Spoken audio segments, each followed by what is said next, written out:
As I said before, loving Hashem, in the famous verses of Shema, it's in Deuteronomy 6, it says, and you should love Hashem, your God, with your entire heart, with your entire soul, with your entire me'otivation. That's a new word in Hebrew. Me'otivation. That changes me'otivation, your entire me'otivation. And how do you do that? You do that by, it says, by teaching and studying the words of Dibarta Bam. You do it by tying it on your heart and on your soul and on between your eyes and your focus and your ways, on your head, on your homes. This is what it's all about. I didn't know whether the politicians would keep their words, but they did. And they spoke, also they kept the time, and they also spoke about the topic that we were requested, and they added their personal implementation. I made sure we begin this event upon the request of the two members of Knesset, with the Rabbi Yaacov Nagen, the director of Or Torah Stone. Or Torah is the light of Torah. Or Torah Stone's Institute for Interfaith Dialogue, and the Beit Midrash for Judaism and Humanity. Rabbi Dr. Yaacov Nagen holds a PhD in Jewish philosophy from the Hebrew University.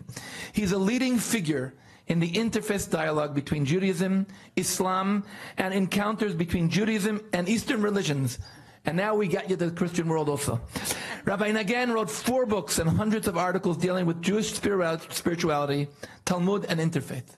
Rabbi Nagen, as was mentioned by Michael Biton, is a rabbi in the Hesder Yeshiva of Otniel. But above all, he's such a sweet person, and I'm privileged to be honored to be known as Rabbi Yaacov Nagen's friend. Rabbi Yaacov Nagen, please show us what loving Torah with all your heart, with all your soul, and all your motivation.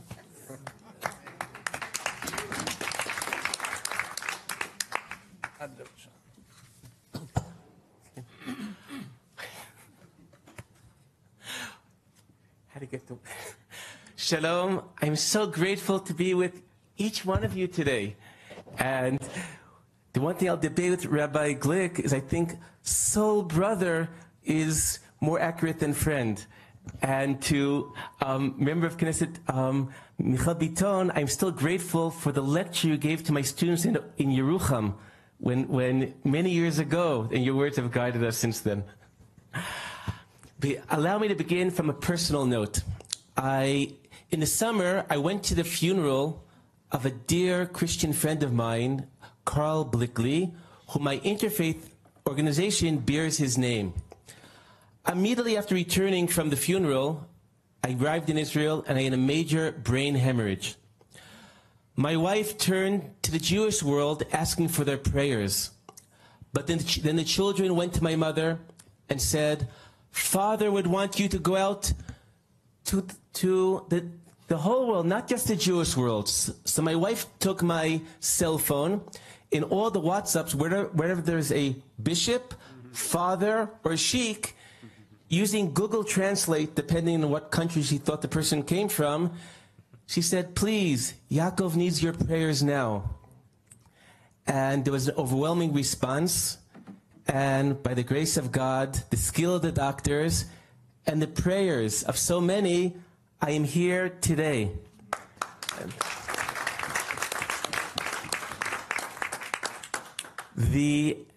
And right after leaving the hospital, our latest book came out, co-authored with Rabbi Sarel, named after a vision from the book of Zechariah. His name will be one, Healing the Relations Between Judaism and World Religions. And after coming out of the hospital, healing took a new meaning, and then there was truly another miracle.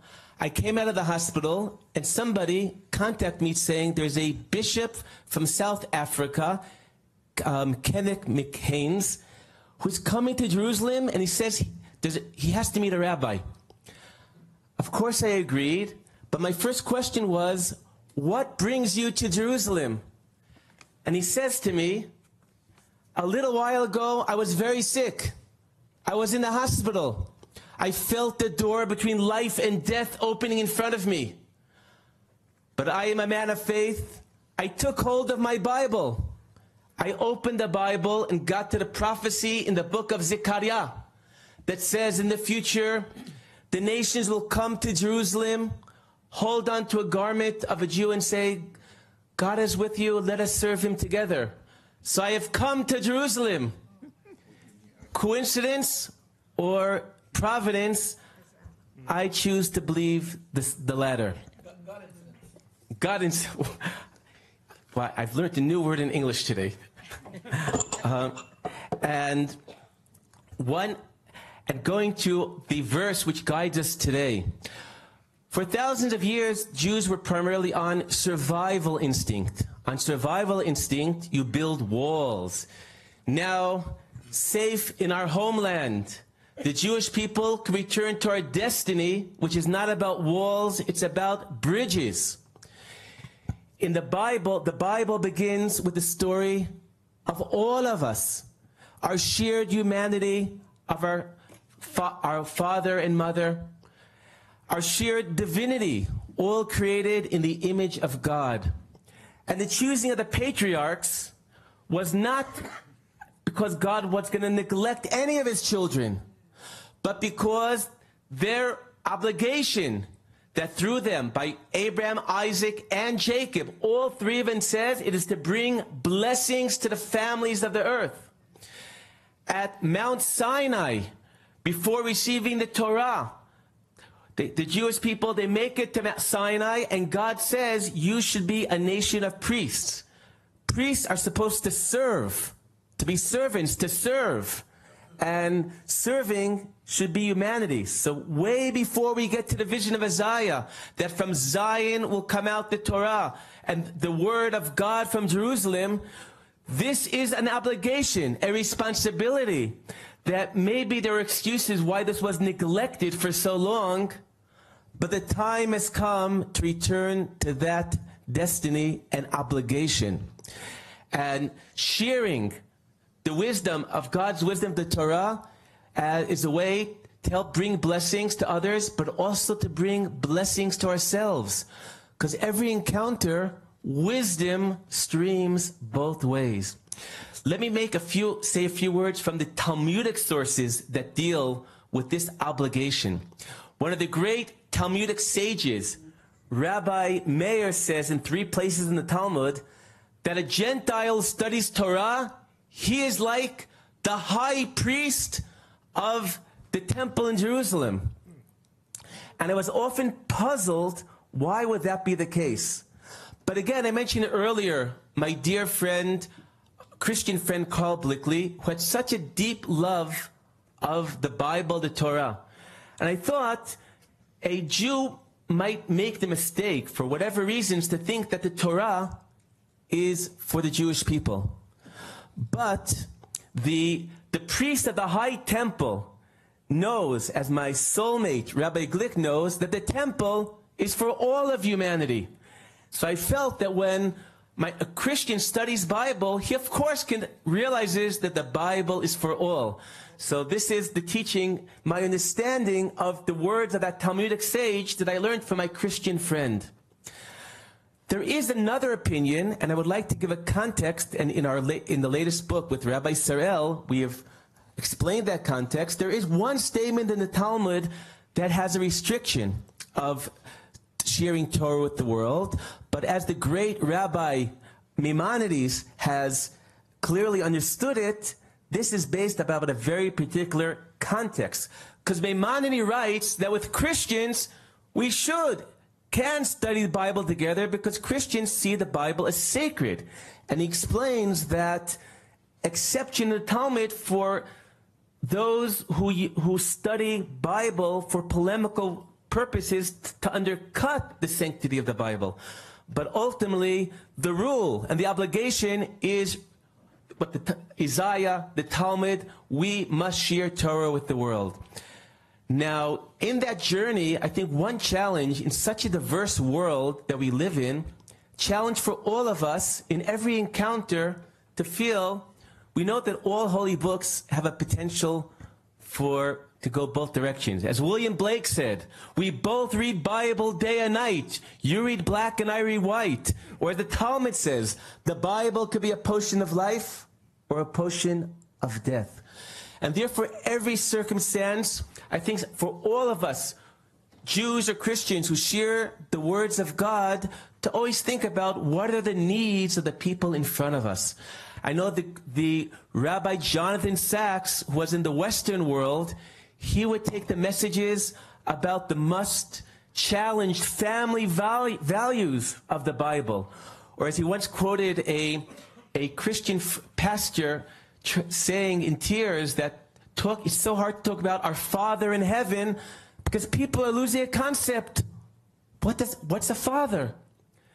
I was in China giving a lecture series primarily to a persecuted Christian minority in China, and that gave me another insight about how study of Bible, it's a two-way street. Jews have what to learn, we have what to share with Christians, but we have so much to learn. I gave a lecture in Shanghai, and I quoted the words of these Rabbi Dov Zinger at the funeral of 3 boys who were kidnapped and murdered by the Hamas. And he said, what is the Jewish people? The Jewish people, 2 Jews have 3 opinions, but 1 heart. And let me mention why I'm so moved. Heart is so broken what I read in the media, and I am so grateful to see the truth. A member of the parliament from the right, from the left, sitting together as brothers. This is affirming that different opinions, but 1 heart. Thank you. Thank you today for this. I finished giving my lecture because in China, I was told what the Chinese people, what they said, what they wanted to hear, family values, they're strong, but diversity of opinion being a blessing, this is what they asked me to speak about. So I spoke about the 2 people, 3 opinions, 1 heart, but then a young Chinese woman, about the age of the young woman sitting there next to her father, raises a hand and says, Rabbi, why is it 2 people, 3 opinions, 1 heart? It could have been 2 people, if you just want to say that people could disagree and still get along with each other, it could have been 2 people, 1 heart. 2 people, 2 opinions, 1 heart. Why 3 opinions? I didn't know what to tell her. So this young woman, maybe 15 or so, says, well, I'll tell you what I think. If 2 people don't have 1 heart, they're going to come together, they're going to argue with each other, and they're going to start and finish 2 people with 2 opinions. But if people come together and they want to listen to each other with an open heart, then they'll start with 2 people and 2 opinions, but they will conclude with 2 people, 3 opinions. Something new will be created by that encounter. And let me, and then I got a beautiful gift from the people in China. They gave me 2 cups, 1 blue to symbolize State of Israel, the blue flag, 1 red to symbolize for now, the Chinese flag, and a card in Hebrew writing Hine matov v'manayim shevet achim gam yachad. How pleasant it is for brothers to sit, and sisters, I would translate, to sit together. And just to conclude, to go back to the beginning with the end, I recently, from another Christian friend of mine, I got another insight that helped me understand the Bible better from her teachings, from a concept from the gospel. This is from Lisbeth Blickley, the widow of my friend who I began the story. She told me that her sister was very sick, and people prayed. Her sister recovered and said, I have a new insight about, we know that in the Gospels, when the golden rule has 2 parts. It is also loving the other as yourself, but also the verse that Rabbi Glick quoted, loving God with all your heart. And she said, I realized for the first time the interconnection between these two verses of the Bible.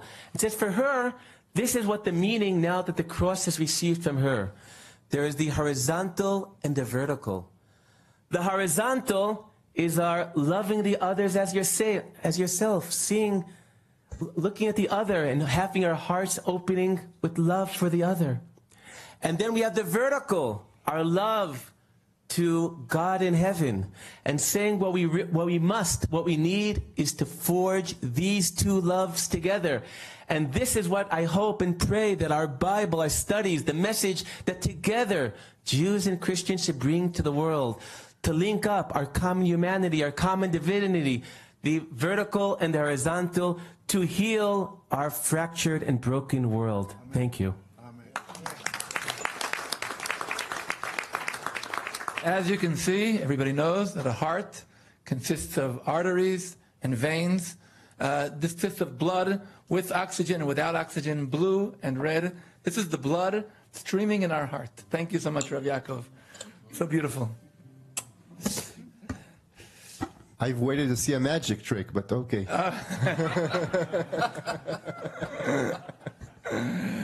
Wow, thank you so much, Rav Yaakov.